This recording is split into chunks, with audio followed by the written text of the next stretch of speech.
Bismillahirrahmanirrahim. Elhamdülillahi Rabbil alemin. Vessalatu vesselamu ala seyyidina Muhammed ve ala alihi ve ashabihi ecma'in. Rabbi şrahli sadri ve yessirli emri ve hlul uqdatan min lisani yefqahu qawli. Bugün hürmetli Müslüman bağlılar, sizler menen Peygamberimiz sallallahu aleyhi ve sellem'nin ömründeki mаңызды bir оқиғаны баяндайын деп отырмыз. Ми'раж. Пайғамбарымыз саллаллаху алейхи ва салламның ең үлкен мұғжизасы бұл Құран болған ғой. Бірақ та арабтар пайғамбар екенін дәлелдеді, пайғамбарымыздан әртүрлі нәрселер талап еткен. Соның ішінде айдың екіге жарылуы бар. Ойлаңызшы, пайғамбарымыз бір саусағымен бүйтіп айды көрсеткен, екіге бөлінген. Екеуі екі таудың басына барып. Содан қайтадан қосылған. Бірақ сонда көріп, исламға келмеген ғой бұл. Сиқыр деп айтты. Араларындағы онда басқа жердегілерден сұрап көрейік. Бізді сиқырласа сиқырлады деп басқа жақтан келгендерден, басқа елдерден сұрағанда, я бізді де сол кезде айдың жарылғанын көрдік дегенде, сихрун мустамир деген сөз. Енді ол айтқан сөздер барлық жерге жайылған сиқыр деген сияқты. Бәрібір сенбейтін адам сенбейді екен ғой жақ. Пайғамбарымыз саллаллаху алейхи ва саллям Таифқа барады. Енді оның алдында ағасы өледі, әйелі өледі, Таифтан қуылады, дағуаттың есігінің бәрі жабылады, қатты қынжылады, өзіне қорған болуға адамдардан көмек сұрайды, маған қорған болыңдар, мұсылман болыңдар, Алланың дінін жаяйық деп. Ешкім қабылдамайды, мұсылманшылыққа ешкім кірмейді, мазақтайды, керек болатын болса, ұрып соғады деген сияқты. Қатты қынжылып жүрген кезде, мына кітапты оқып отырсам бір қызық енді. Пайғамбарымыз саллаллаху алейхи ва салламның барар жер басар тау қалмай қалған екен. Тіпті құлшылық жасайтын жер қалмай. Бір жерге барып, бір рахаттанып, жаратушына бір жалбарынайын десе, сондай жерде болмай қалған ғой. Үйінде де маза бермейді екен ғой. Бір күні сол шаршап жүрген кезінде түнде Абу Талиптің қызы Умму Хани деген өзінің енді апай болып келеді ғой. Соның үйіне барған екен, есікті қағып. Сонда кім дегенде, әкеңнің інісімін дейді. Мен Мұхаммедпін деп өзіне айтқан.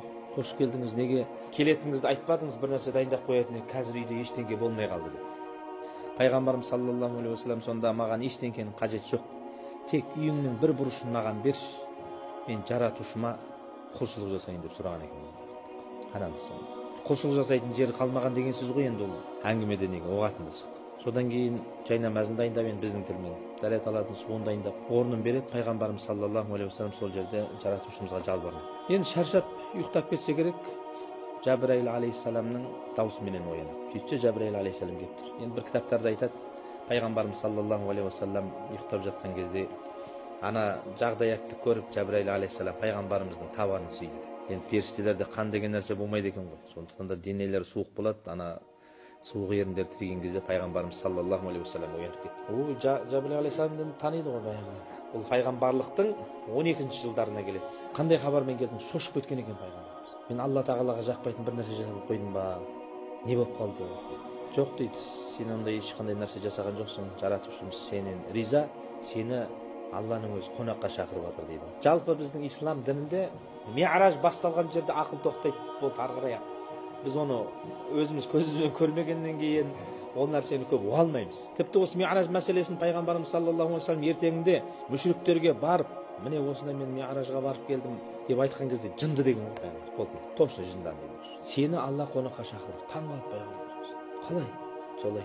Қазір менімен бірге жүр, Қағбаға барамыз, сол жерден бір 2 ракат намаз оқимыз, көлігің дайын тұрады, ең бірінші мәсжид Ақсаға барамыз, содан ары қарай жаратушымызға барып кездесесің дейді. Ал керекпіз.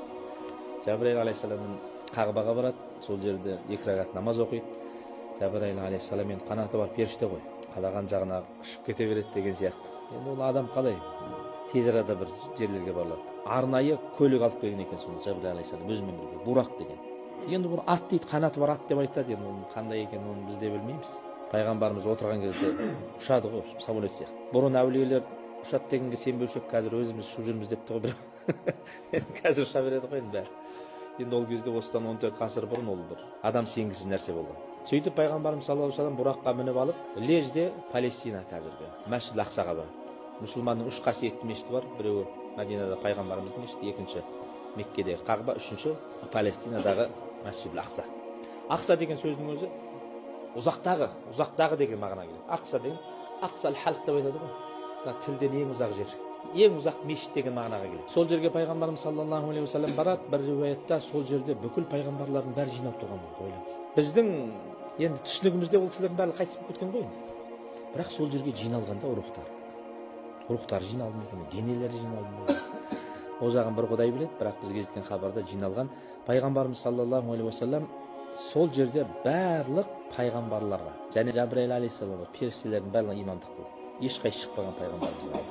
Сөйтіп сол жерден ана Қуббату Сахара деген білесіздер ме? Сап-сары болып тұрады. Мәшһүл Ақса деген кезде бүйтіп көрініп тұрады ғой. Сары күмбезбенен салынған.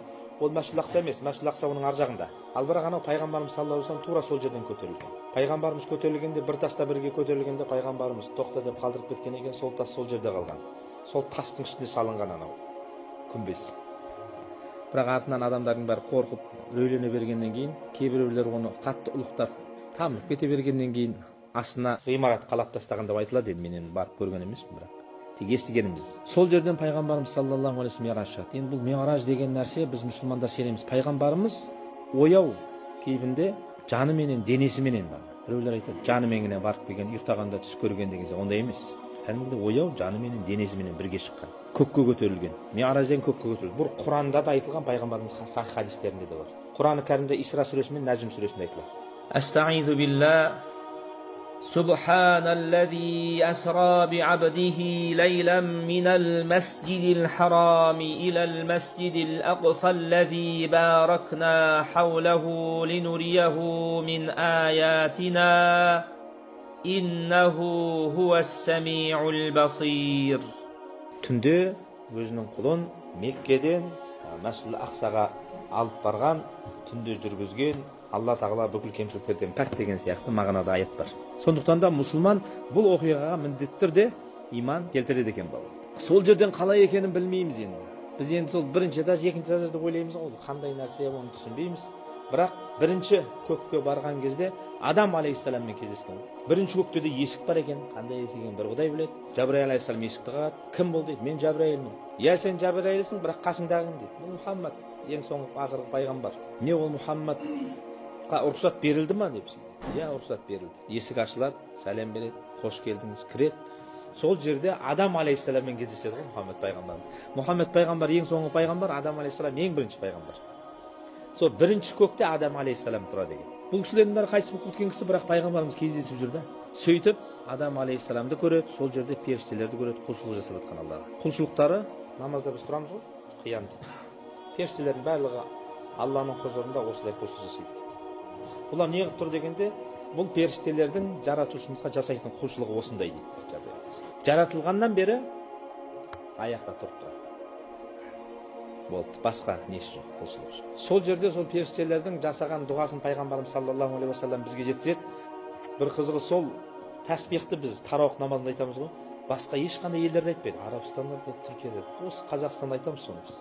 Суббухун қуддусун раббуна ва раббул малаикати ва рух деген біздегі тәсбих бар ғой. Соны айтып тұр екен де періштелер. Алла тағаланы мадақтап.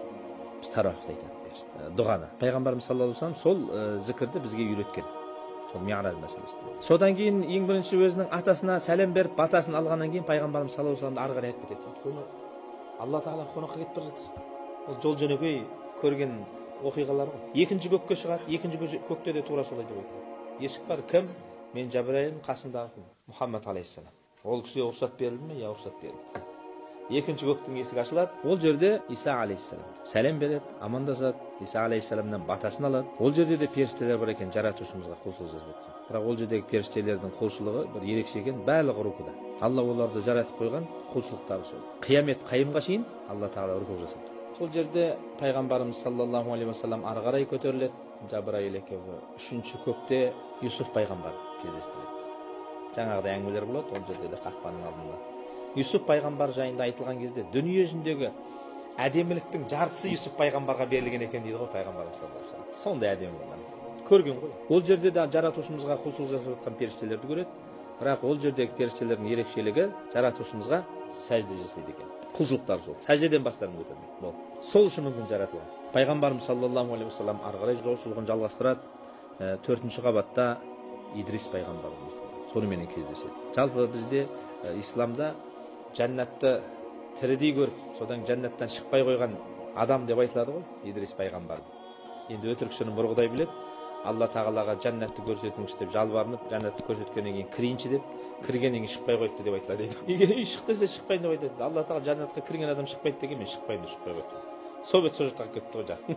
Сол кісіні де көрген. Пайғамбар сол кісінен амандасады, батасын алады, ары қарай жолын жалғастырады. 5-ші қабатта Харун алейхиссаламды көреді, ол кісінің де батасын алады. 6-ші қабатта Мұса алейхиссаламды көреді, ол кісімен амандасады, ол кісінің батасын алады. 7-ші қабатта өзінің атасы Ибрахим алейхиссаламмен кездеседі. Енді оны пайғамбарымыз саллаллаху алейхи вассалам өзінің тілімен ерекше айтады. Жарықтық атасы жер бетінде де Алланың табынатын қағбаны салған кісі ғой енді. Сол кісіге нәсіп болған. Ана жаққа да барып үй салып алыпты ол кісі. Бәйтул Маъмур деген. Сол жақта да мешіттің имамы екен. Сол өзінің салған сол жақтағы Бәйтул Маъмурына арқасын сүйеп отырған болады. Сол кісіге сәлем беріп батасын алады. Сондай бір үлкен мешіт екен, 70 мың періште кезегіменен намаз оқи алады деген бір уақытта. Сол мешітте қияметке шейін және кезегі келмейді дейді ол періште. Сол періштелер не деген көп болып тұр. Сөйтіп ол кісіге амандасады, батасын алады. Сидратул Мунтаха деген жерге келеді.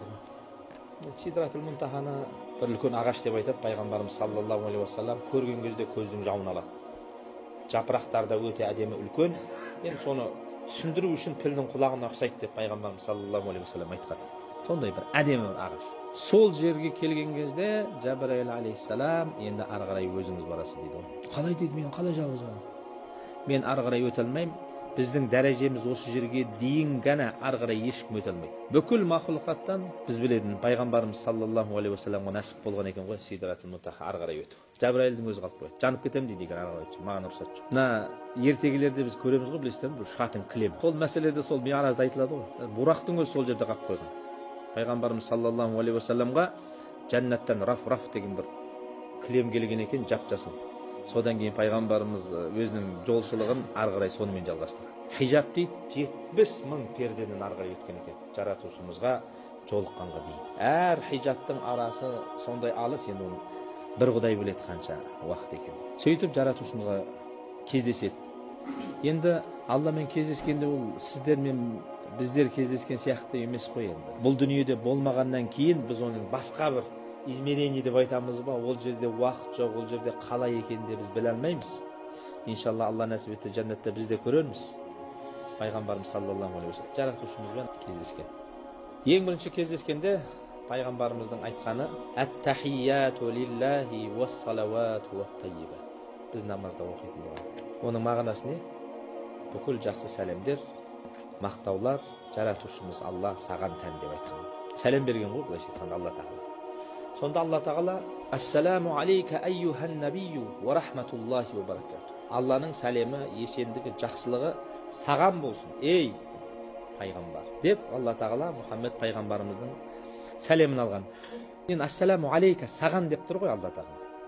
Сонда Мұхаммед пайғамбарымыз енді өзінің үмметін қатты ойлайтын кісі болған ғой, тек өзі емес.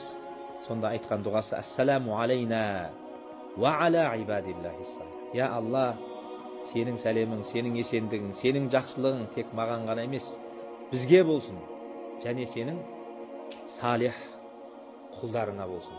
Бізге дегені өзін және үмметін айтып тұр, салих құлдар деп жаңа періштелерді айтып тұр пайғамбарымыз. Осы сөзді естіген періштелер ашхаду ан ла илаха иллаллах ва ашхаду анна Мұхаммадан абдуху ва расулу деп барлығы хормен айтқан екен. Міне осы Миъраждағы сөз біз намазда оқитын дұғаның біреуі болып есептеледі. Пайғамбарымыз саллаллаху алейхи вассалам айтпақшы, мұсылманның Миъражы намаз дейді. Біз намаз арқылы жаратушымызбен кездесеміз, жаратушымызбен тілдесеміз. Намаз арқылы біздің дәрежеміз екі дүниеде де көтеріледі екен. Тіпті сол біздің осы оқитын 5 уақыт намазымыз осы Миъражда осы кездесуде парыз болған Мұхаммед пайғамбарымызға саллаллаху алейхи вассалам. Оғанға дейін намаз парыз емес. Бірақ ең бірінші намаз парыз болғанда 50 уақыт намаз парыз болған екен. Бізге жеткен хабарларда 50 уақыт. Оны егер біз 50 уақыт намаз оқитын болсақ, әр жарты сағатта намаз оқиды екенбіз. 5 уақыт намаз әрең оқып тұрмыз. Жарты сағат сайын намаз оқы десе, точно намаз оқымай кететін екен. Пайғамбарымызға осылай парыз болған Бақара сүресінің соңғы 2 аяты түскен сол жерде. Сөйтіп пайғамбарымыз қайтып келе жатқан кезде Мұса алейхиссалам жолдан тоқтатып алған. Қалай болды кездесу? Қызығы, ол өліп қалған кісі ғой, бірақ көрдіңіз, аруақпен кездесіп жатыр. Аруақ көмектесіп жатыр. көмектеседі екен демек, енді көмектесе береді да, бірақ енді әуелі Алла деп қоямыз да, Алланың қалауыменен болады ғой барлық нәрсе. Көмектесті екен деп тамырып кетпейміз ғой, болмайды ондай. Бір адам көмектессе бізге тамырып кетпейміз, сол сияқты нәрсе ғой. Демек, кейбір рухтар Алланың рұқсатыменен адамдармен сөйлесе алады екен да, сондай оқиғалар. Мұса алейхиссалам айтады, маған да Алла тағала 50 уақытты парыз қылған, бірақ біз оны істей алмадық, қиын дейді. Сен қайтадан қайтып жаратушыға жалбарын, азайтсын намаз, болмайды дейді. Тәжірибе бар да, тәжірибемен өсіп тұр ғой. Тәжірибе деген ол өте маңызды, тәжірибені сатып ала алмайсыңдар. Баяғыда бір патша бір соғыста жеңіп, өзінің уәзіріменен өлгендердің үстінен жүрсе, өңшін жас екен, қырылып қалған жастар. Қарама-қарсысында өзімен соғысқан, жеңген ғой бұлар. Бәрі жастар. Содан айтты ғой, мыналардың араларында бір кәрі адам жоқ қой, мен бір жап-жас қой деп. Сонда уәзір айтқан екен, егер бұлардың араларында кәрі ақыл ғой адам болғанда бүйтіп қырылмас еді. Сондықтан да біздің алдымызда үлкен ағаларымыздың ақылын тыңдап, солардан тәжірибе, солардың алған тәжірибелерінен пайдалану ол өте маңызды екен. Сөйтіп Мұса алейхиссаламның айтқанын тыңдап, қайтадан барып жаратушымыздан азайтуын сұрайды, 45-ке түседі, қайтып келіп 45 десе, ой 45 те көп дейді. Сөйтіп екі ортада жүргенде 5-ке шейін түсірген екен. Содан пайғамбарымыз айтады, 5 уақытқа түсірді жаратушымыз. Бірақ 5 уақыт менің үмметім оқыса, сол 50 уақыт намаздың сауабын береді дейді. Жаратушымыз егер бір жақсылық жасасаң, 10 есе береді. Бір уақыт намаз оқыдық па, 10 уақыттың сауабы бізге беріледі. Содан Мұса алейхиссалам тағы да айтқан, тағы да азайт деген. Пайғамбарымыз айтты, жоқ, ұяламен болмайды. Жетеді осы 5 уақыт оқи берейік. Үй бар, жоқ, барамайды. Сол кезде пайғамбарымыз бармай қалған ғой. Сөйтіп Мұхаммад пайғамбарымыз саллаллаху алейхи уассалам ешқандай адамға нәсіп болмаған осындай саяхат жасап келді. Бұл саяхатында тірідей жәннатты көзімен көрді. Артынан келген кезде, өзінің достарымен отырған кезде Абу Бәкір айтқан ғой, сенің де үйіңді көрдім. Омар сенің де үйіңді көрді. Әзірет Османға мен сенің де үйіңді көрдім жәннаттағы. Енді жәннатта мүжделеу деген нәрсе ғой. Жаңа ұмытып кеттім, Ибрахим алейхиссаламмен кездескен кезде атасыменен сен үмметіңе айт, жәннаттың топырағы өте құнарлы, ағаштар неге берсін. Сонда пайғамбарымыз таңғалады, қалай ағаш егерміз жәннатқа деп. Субханаллахи валхамдулиллахи ва ла илаха иллаллах валлаху акбар. Вала хаула вала қуввата илля биллахил алийил азим деп үммәтің айтатын болса, жәннатқа өздеріне тиесілі бір ағаш еккен болады. Біз әр намазда оқимыз ғой Алланың қалауыменен осыны. Осыны күніге өсті 5 рет айтсақ, 5 сағат анжаққа барғанда ағаштарда жатамыз. Ағашымыз көп болады. Ағаш деген жақсы ғой. Сөйтіп жәннатты көреді, жәннаттағы жақсы нәрселерді көреді. Пайғамбарымыз саллаллаху алейхи вассалам Кәусарды көреді. Енді оның әңгімесі өте ұзақ. Содан кейін тозақты көрсетеді. Тозақтың 7 қабатын көреді. Енді ең соңғысы Хауия болса, ең бер жағындағысы енді біріншісі деп айтамыз ба, 7-ші деп айтамыз ба, жаһаннам деп айтылады ғой. Барлығын пайғамбарымыз саллаллаху алейхи вассалам жауап берді. Мына жерде кім жарайды? Енді тозақтың періштесі Мәлик болады ғой. Сол Мәликтен сұрайды, мына жерде кім жарады? Енді оны Құдай қаласа өздеріңіз сіздерге енді бір қысқа бір мағлұмат ретінде беріп жатырмын ғой. Ары қарай сіздерге қызық болып үйренгілеріңіз келсе, кітаптан оқып алыңыздар. Одан Мәлик айтып келе жатады, мына жерде мұнафықтар жанады, мына жерде басқа анау жанады, мына жерде мынау жанады. Енді 7-ші жаһаннам дегенге келген кезде, мына жерде кім жанады дегенде Мәлик періштелердің бастығы ғой тозақтан. Үндемей қойған. Пайғамбар қайта сұрайды. Жабраил алейхиссалам айтады, енді мәке айтсам сен, мына жерге кімге арналған болды? Енді ол тозақта сондай 70 000 өзен бар дейді. Сол өзенге бүкіл дүниені салып жіберсең жоқ болып кететіндей сондай үлкен өзендер. Құдай сақтасын. Қызуы, адам қорқытатын, қорқыныш жерлі ғой, тозақ деген оңай емес. Сонда сенің умматың ішінде күнәһарлар жаннат деген екен пайғамбарымыз. Сонда пайғамбарымыз қатты жылаған екен, көңілі түскен, жалбарынған. Міне осы жерде Алла тағала енді осы сапарда көңілін көтеру үшін Миъражға көтерді ғой, енді кездесті ғой Мұхаммед пайғамбарымыз саллаллаху алейхи вассаламмен. Көңілің түспесін, саған Махмуд деген дәрежені береміз. Ертең умматыңның күнәһарларында да Алланың қалауымен шапағат етіп құтқарасың осы тозақтан сүйіншілеген пайғамбарымызды. Біз әр азан дұғасында Аллахумма рабба хадихи даъвати тамма вассалатил қаима ати Мухаммаданил василата вал фадила والدرجة الرفيعة وابعثه مقاما محمودا الذي وعدته إنك لا تخلف الميعاد.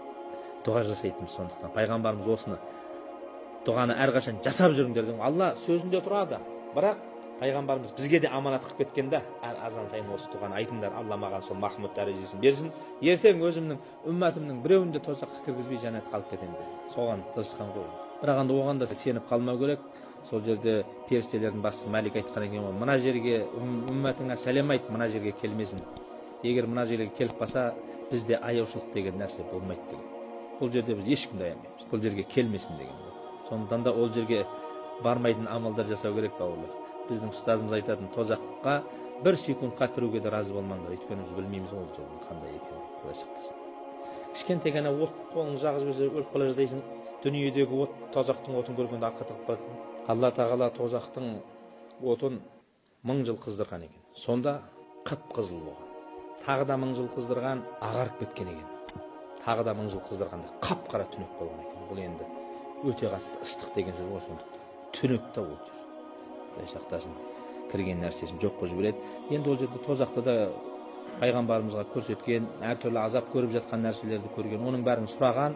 Енді оны өздеріңіз оқысаңыздар, өте қызық сол миғраж мәселелерінде. Енді бұл жерде көп оған енді уақыт жоқ бар. Содан Мұхаммед пайғамбарымыз саллаллаху алейхи ва саллям миғраждан қайтадан сол Умму Ханидің үйіне қайтып келеді. Қайтып келсе, өзінің төсегінің орны әлі суымаған. Дәрет алған ыдысындағы су әлі шайқалып тұр. Сондай бір қысқа уақытта болған ғой. Сол нәрсенің барлығы уақыт тоқтап қалған пайғамбарымыз саллаллаху алейхи ва саллям үшін. Ол не нәрсе екенін біз де біле алмаймыз. Тіпті сыртта келесі бөлмеде ме екен, жоқ сыртта жүрді ме екен, апайының өзі Мұхаммед пайғамбарымыз саллаллаху алейхи ва саллямның Ақса мешітіне барып, одан арғы Алламен кездесіп келгенін білмей қалған ғой. Сондай бір қысқа уақытта. Енді бұл ақиқаттың бәрін көзімен көргеннен кейін Мұхаммед пайғамбарымыз саллаллаху алейхи ва саллям енді өзінің туысқандарына жеткізбей ме? Ей, мені Алла тағала міне менімен кездесті, мен тозақты көрдім, мен жәннатты көрдім. Сеніңдер маған деген кезде барлығы күліп мазақ қылған ғой. Тіпті бауырлар, бұл кезге дейін мұсылман болғандардың өзі күмәнға түсіп қалған ғой. Енді мынандай нәрсе ғой бауырлар. Ары емес, 2000 жылы осындай телефон болады, сен түсіресің, сені көресің, бәленбай жерден бүйтіп көрсетіп сөйлесе бересің десе бізге айтса сенетін бе едік осындай. Кеше ғана ғой айтпаса, сендіре алмас еді бізге. Қазір болып тұр да осындай нәрсе. Бәленбай мың километрден бүйтіп WhatsApp-пен сөйлесіп отыра бересің. Қалайсың, жақсы ма деп. Бізге енді бір табиғи нәрсе сияқты үйреніп қалғаннан кейін. Ал бірақ осы нәрсені бізге 2000 жыл айтқанда, шындысың ба деп айтатын едік бізде. Сөйтеді да енді Абу Бәкірдің радиаллаху анху абыройы өте мықты болған ғой. Бірден Абу Бәкір келді. Шығады Абу Бәкір. Шығады, сенің досың осындай деп әңгіме айтып жатыр дейді. Енді Абу Бәкірді де өздерінің қатарына қосып алды. Басқалардың барлығы күмәнданып тұр. Не айтарларын білмейді мүшриктерге. Ана оқиғаны естігеннен кейін. Абу Бәкір егер де күмәнданатын болса болды, барлығы діннен шығып кетейін деп тұр ғой. Сонда Абу Бәкірдің айтқан сөзі: "Оны менің досым Мұхаммед айтты ма?" Иә, сол айтты деген. Қуды, жынданды деген сияқты айтты. Ол айтса шын деген. Бірақ ауыз. Егер Мұхаммед айтса болды шын. Біз оған сенеміз. Қалай Абу Бәкір? Сен сауда жасап жүрген адамсың. Сен осы жерден Ақсаға қанша уақытта барасың? Бір айда барам. Енді ана бір түнде барып келдім деп тұр ғой. Барып келсе барып келеді. Ешқандай күмәнданбаған ғой жақын. Міне осы оқиғадан кейін Мұхаммед пайғамбарымыз саллаллаху алейхи ва саллям Абу Бәкір Сиддиқ деген дәрежені берген ғой жақын. Ешқандай күмән жоқ. Мұхаммед пайғамбар айтса болды, сенеміз. Содан кейін сол әбекең сондай сенім білдіргеннен кейін қалған мұсылмандар да сауаларына түсіп, тәубелеріне келген ғой. Енді күмәнданған ана дін дұшпандары Мұхаммед пайғамбарымыз саллаллаху алейхи ва саллямға айтқан ғой: "Егер сен осы жерден Ақса мешітіне барған болатын болсаң, Ақса мешітінің қанша терезесі бар?" Енді барған намаз оққан, көкке өткен терезесін санап жүрді дейсің бе енді? Мысалы, қазір осы жерде отырған сіздерге осы біздің мешітіміздің қанша терезесі бар десе айта алмайсың, бірақ күніге келіп жүрсіңдер ғой. Бірақ айту, пайғамбарымызды өтірікке шығару ғой. Пайғамбарымыздың артында жаратушымыз Алла тұрғаннан кейін ешқашан пайғамбарымызды олар масқара қыла алмайды да. Не істерімді білмей қалдым дейді пайғамбарымыз саллаллаху алейхи ва саллям. Сол кезде Жәбірәйіл алейхиссалам көз алдына Мәсжид Ақсаны көрсеткен ғой. Міне де санап ал деген. Пайғамбарымыз сол Жәбірәйіл алейхиссаламның көрсету бойынша санап осынша терезе деп айтқан. Сонда Абу Бәкір айтқан екен: "Аллаху акбар, иә осынша терезесі бар." Демек әбекеңді білген болып тұр ғой енді. Мағлұмат бар ла. Және мен келе жатқан кезде осы Меккеге келе жатқан керуенді көрдім деген. Сәрсенбінің сәтінде Құдай қаласа ол керуен осы жерге келеді, солардан да сұраңдар. Біз қасынан бурақпен ұшқан кезде біздің жерімізден түйесі құлап кеткен деп пайғамбарымыз саллаллаху алейхи ва саллям айтқан. Қасынан зу өтіп өткен кезде түйелер құлаған ғой. Кейде ана кішкентай мәштемгесінің қасынан фура өткен кезде бүйтіп қаласың ғой. Енді ана түйе құлап қой, енді ана бурақ өткенде құлаған ғой. Сөйтіп міне осы қазір бүгін сәрсенбі ғой. Сәрсенбінің кешке жақында келген ана керуен. Соны күтіп отырған керуен келген. Содан кейін сондай оқиға болды ма, жел соқты ма, түйелерін құлады ма? Иә дедім. аяқ астынан бір жел соғып біздің дәу түйеміз құлап қалды деген ғой. Сөйтсе пайғамбарымыз бурақтан гу өтіп кеткен. Жарықтықтар бірақ сонда да сенбеген ғой. Бірақ біз мұсылмандар оны көрмесек те сенеміз да. Енді осы мәселені көкке көтерілді дегенде біреулер Алла ана жақта, Алла мына жақта деп ондай нәрсе деген нәрсені айтуға болмайды бізге бауырлар. Алла бар және бір. Алла қайда, Алла қандай деген сұрақтар ол біздің ділімізде бидағат болып есептеледі. Алла бар және бір. Мекенді, уақытты, көкті барлығын жаратқан біздің жаратушымыз лайса камитлихи шей. Алла тағалаға еш нәрсе ұқсамайды, Алла тағала ештеңеге тәуелді, еш нәрсеге мұқтаж емес. Сондықтан да біз жаратушымызға солай сенеміз. Иншалла, Алла нәсіп етсе, жәннатта қандай екенін өзіміз көзімізбен көреміз. Қалай көреміз біз онда білмейміз. Алла тағала осы жерде тұрған барлығымызға да иншалла Фирдаус жәннатында жаратушымыздың жүзін көруді барлығымызға иншалла нәсіп етсін. Сөйтіп келгеннен кейін Жабраил алейхиссалам пайғамбарымыз айту бойынша намаз парыз болды, бірақ намаздың уақыттары бар. Намазды қалай оқу керек? Соның барлығын 2 күн бойы уақытымен бірге Қағбаның қасында Мұхаммед пайғамбарымыз саллаллаху алейхи уассаламға үйреткен. Мұхаммед пайғамбарымыз өзінің мұсылмандарға үйреткен. Сөйтіп Хабештандағы мұсылмандарға да жібертіп, хижраттан 1 жыл деп айтылады, 1,5 жыл бұрын осы оқиға болатын болса, осы біздің қазір қасиетті Ражаб айының 27-ші жылында болған бұл жұма күні. Міне қазір Ражаб айында тұрмыз ғой қазір. Осы Ми'раж болған осы айда бауырлар. 1,5 жыл бұрын деп айтылады, намаз мұсылмандарға парыз болған. Сол кезден бастап мұсылмандар 5 уақыт намазды оқып келе жатыр. Намаздың уақыттарын көрсеткен. Таң намазының уақытын ағарған кезде уақыт қашан шығады? 5 намазының уақытын, 2 намазының уақытын, ақшам намазының уақытын, құптан намазының уақытын. Және 2 күнде кешіктіріп оқытқан. Мысалға 5 намазының уақыты күн біраз ауған кезде, 2 намазының уақыты адамның өзінің көлеңкесі өзімен бірдей болған кезде, немесе 2 есе болған кезде деген сияқты нәрсенің барлығын пайғамбарымыз саллаллаху алейхи вассаламға Жабраил алейхиссалам не істеген бауырлар? Үйретіп кеткен. Сондықтан да Алла тағала Құран кәрімде айтады: Инна салата канат алал муъминина китабан мауқута. Мұсылмандарға намаз белгілі бір уақыттарда парыз болды. Намаздың ішінде уақыт деген нәрсе парыз бауырлар. Сондықтан да кейбір бауырларымыз сапарда жүрген кезде бір-біріне қосып жинап оқи саламыз. Ол уақыт парыз. Намазбен ойнауға болмайды. Әр намаздың өзінің уақыты бар.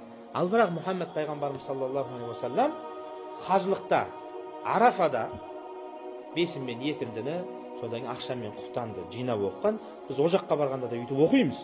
Ал бірақ басқа кездерде, сапарда болсақ та, хадырда болсақ та, біз мұсылмандар намазды өз уақытында оқығанымыз дұрыс болады. Өйткені ертең ақиретке барғанда намаздан бірінші сұранатын болғандықтан намазға өте абай болуымыз керек бауырлар. Намазбен ойнап болмайды.